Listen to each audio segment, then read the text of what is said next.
वाह ही वाह, भविष्य के मुख्यमंत्री साहब ना तो कला संस्कृति मंत्री साहब भी विधायकी के टिकट लेके नामांकन करने चल दिए ना।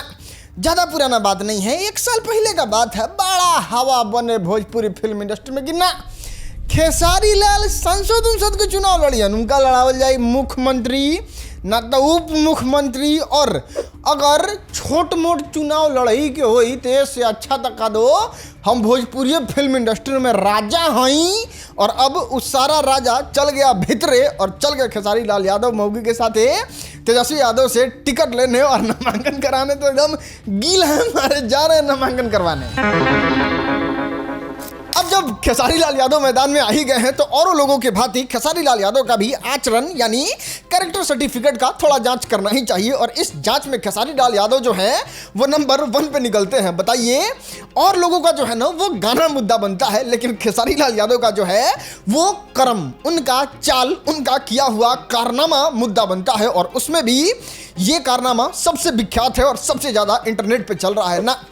इस वीडियो को देखने के बाद हम भी ये कह सकते हैं कि छपरा की जितने भी माँ, बहन, बेटी, भाभी सब जो है ना वो एकदम खुद को सुरक्षित महसूस करेगी खेसारी लाल यादव के आ जाने के बाद। ये बड़ी है कि छोटी? ये छोटी है, बट इसका कुछ भी छोटा नहीं है। हाइट देखो, बाल देखो, बेचारी का देखो चेहरा भी बड़ा है।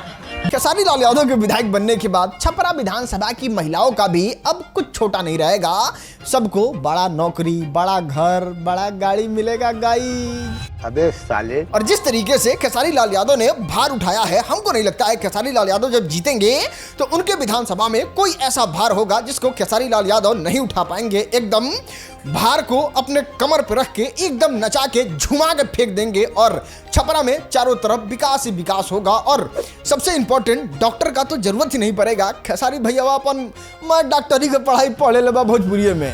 आवाना लौटी जा, आवाना लौटी जा, आवाना लौटी के तू लहे लहे भोटे जा। चुनाव में जब खेसारी लाल यादव अपने मौगी को आगे किए थे उसी समय समझ गए थे कि महिलाओं पे खेसारी लाल यादव जो है वो विशेष ध्यान देंगे और महिला थाना सबसे पहले तो बंद हो जाएगा, क्योंकि खेसारी लाल यादव स्वतः मामले को संज्ञान में लेके त्वरित कार्रवाई करने के लिए स्टेज का ये करवाएंगे, व्यवस्था करवाएंगे और लगे हाथ जो भी महिला का समस्या होगा वहीं पे सॉल्यूशन कुछ इस अंदाज में होगा। सर तुम्हें शर्म है? कुछ शर्म आया है? अब समय जनता को इस किए हुए काम को लौटाने का समय आ गया है। हम आप लोगों से निवेदन करते हैं कि जब खेसारी लाल यादव आए चुनाव के लिए, आपसे वोट मांगने के लिए, आपसे रिक्वेस्ट करने के लिए, और साथ में अगर अपने विधायिका जी को जिनका सपना था कि इनको हम विधायिका बनाएंगे उनको लेके आए, तो इस तरीके से ही प्यार आप लोग भी जरूर लौटा दीजिएगा। I think so Khesari Lal Yadav को ये बहुत अच्छा लगेगा, क्योंकि जब वो जनता के ऊपर के सुपरस्टार थे तो कुछ इस तरीके से पेश आते थे। तो अब नहीं लौटाइएगा तो हमको लगता है खेसारी लाल यादव को बुरा लगेगा। इसलिए जिस प्यार से आपने खेसारी के नाम वाले गाने को उनके ही बेटी पे लौटा दिया था, उस तरीके से अगर ये चुम्मा वाला अगर लौटा दिया जाए तो फिर हमको नहीं लगता है खेसारी लाल यादव को बुरा लगेगा, क्योंकि खेसारी लाल यादव इस तरह तो करते ही रहते हैं। सर अगर कायदे से देखा जाए तो खेसारी लाल यादव पवन सिंह के पत्नी वाले मैटर पे बोल के पवन सिंह के मैटर को बहुत बड़ा बना दिए, उसका मुद्दा बना दिए, जिससे पवन सिंह का टिकट कट गया, उनको बाहर का रास्ता दिखा दिया गया और फिर पवन सिंह को कुछ इस तरीके से पोस्ट करना पड़ा कि हम सच्चा सिपाही हैं, हम सच्चा सिपाही रहेंगे, विधानसभा चुनाव नहीं लड़ना है। इसका मतलब ये बिल्कुल नहीं है कि आप बहुत ज़्यादा साध हैं, क्योंकि आपका भी मैटर काजल राघवानी से इससे ज़्यादा भयंकर हुआ था। चलो वो आदमी तो जो किया है तो पूरा जग जाहिर है कि रीना रानी, नीलम देवी, अक्षरा सिंह, ज्योति सिंह, उनका जो है सो है 75 को है। लेकिन आपका ब्याह होने के बाद, आपका बाल बच्चा होने के बाद आपको कभी अक्षरा सिंह से प्यार होता है, कभी आपको काजल राघवानी से प्यार होता है। चलो ठीक है, 1 मिनट के लिए मान लेते हैं काजल राघवानी हो सकता है, जो कि नहीं है। सही बात है कि आपने उतना किया है तब काजल राघवानी बोल रही है, लेकिन चलो 1 मिनट के लिए काजल राघवानी को झूठ मान लेते हैं। लेकिन ब्याह के बाद बाल बच्चा के साथ ऐसा हरकत, जाओ महाराज। बाबू खाए, बाबू उठे, बाबू ये पहनना, बाबू वो पहनना, बाबू ऐसा करो, बाबू ऐसा करो, बाबू जिम जाओ, बाबू यह करो। हाँ पे कोई नहीं बोलता है आपके बारे में, कोई आके इवेंट में नहीं बात करता है, इसका मतलब ये नहीं है कि आप साध हैं। आप तो बड़का खिलाड़ी हैं, बड़का सीधे झूठ बोलत दिया हमारे के केहू छुअल ही नहीं थे।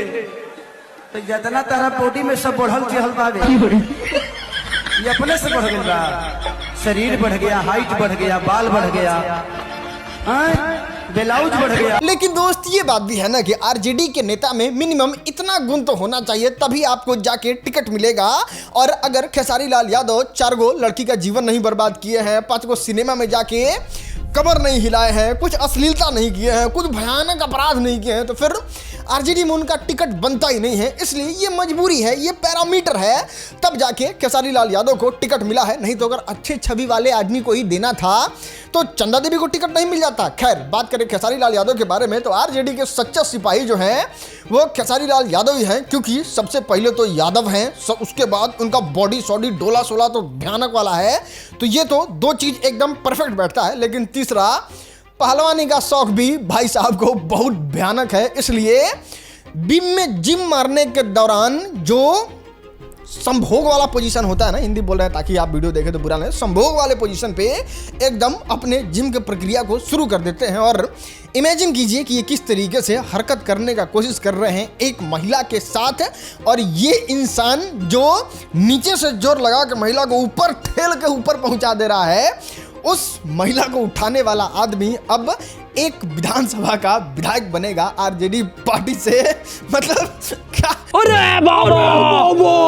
दोस्त, वीडियो के शुरू में ही बताया था ना, और लोगों का गाना मुद्दा बनता होगा, सिनेमा में किया हुआ खराब हरकत मुद्दा बनता होगा, लेकिन खेसारी लाल यादव का इतना फाइल बा, इतना दस्तावेज बिगल बा कि खेसारी लाल यादव का हरकत मुद्दा बनता है। अगर गाना को मुद्दा बनाया जाए तो बाप रे बा, गंगा जी में पैंस के जल समाधि ले लेना होगा और छता के ऊपर आइए, जब प्राण देह में से निकलने के बाद तो मुंह पे तेजाब डाल देना होगा। कुछ इस प्रकार का इन्होंने गाने के क्षेत्र में काम किया है। जैसे इस तरीके का गाना लाते हैं भोजपुरी फिल्म इंडस्ट्री में कि इनको अपने बहिनिये सपना में आने लगती है और बहिने से ब्याह करने के लिए अपने चाची के घर जाके कहते हैं, चाची आपकी बेटी जो है वो हमारे सपना में आती है, जो टेक्निकली इनकी बहन हुई बहन। मतलब नहीं, खेसारी लाल यादव ने मेहनत किया है, इसमें कहीं से कोई डाउट नहीं है। इसलिए तो ये इतना खूबसूरत गाना लेके आए हैं जिसमें एकदम अंग अंग पे कोई ऐसा अंग बाकी नहीं रहना चाहिए। वहां पे चुम्मा लेने के बारे में गाने में लिरिक्स के माध्यम से लोगों को नचाने का काम किया है। तो भाभी को किस तरीके से देवरा चूसा था उसके बारे में भी खूब बखान किए हैं। और ऐसा इंसान अगर विधायक बनता है तो नो डाउट वो अपने सारे पाप को छोड़ के बढ़िया से काम करेगा, बहुत बढ़िया से काम करेगा। लेकिन इसमें भी वो संकट है ना भाई, इतने काम को माफ कर भी दिया जाए, गाने को मुद्दा नहीं बनाया जाए, खेसारी लाल यादव के मंच के बारे का भी जिक्र छोड़ दिया जाए और उनके दारू वारू पीने वाले हरकत के बारे में भी जिक्र नहीं किया जाए, फिर भी अगर आते हैं विधानसभा के बारे में तो खेसारी लाल यादव का तो भी बहुत सारा फिल्म पेंडिंग में होगा। 1,20,000 तनख्वाह से उनका कुछ होने जाने वाला है नहीं, तो ऐसा मतलब गाना वाना करबे करेंगे। बात करें घर के बारे में तो बम्बई में बड़का बढ़िया घर बनवाए हैं। इंटरव्यू में बोलते रहते हैं कि बिहार में पढ़ने वाला व्यवस्था नहीं है। तो हमको नहीं लगता है कि अगर किसी का भी सरकार आ जाए, कितना भी अच्छा काम करेगा तो 5-10 साल में ऐसा एजुकेशन क्वालिफिकेशन हो जाएगा या फिर व्यवस्था हो जाएगा कि मुंबई से ज़्यादा बढ़िया पढ़ाई होने लगेगा, तो बाल बच्चा को भी यहाँ रह नहीं सकते हैं। तो समझ में नहीं आ रहा है खेसारी लाल यादव यहाँ पे आके विकास कैसे करेंगे। देखो, कायदे से देखा जाए तो हमको लगता है जिस तरीके से कंगना रनौत, जिस तरीके से सनी देओल या फिर गौतम गंभीर ने अपने क्षेत्र में विकास किया है, उस तरीके से खेसारी लाल यादव भी करेंगे। खैर, हमसे मत पूछिएगा इन तीनों लोगों ने किस तरीके से विकास किया है। फिलहाल बिहार के मुद्दा पे रहते हैं और बिहार के और सुपरस्टारों के कारनामे के बारे में देखना है तो ये पवन सिंह वाला वीडियो है और ये रितेश पांडे वाला वीडियो है। जाओ मैच देखो, मजा लो एकदम चुनाव।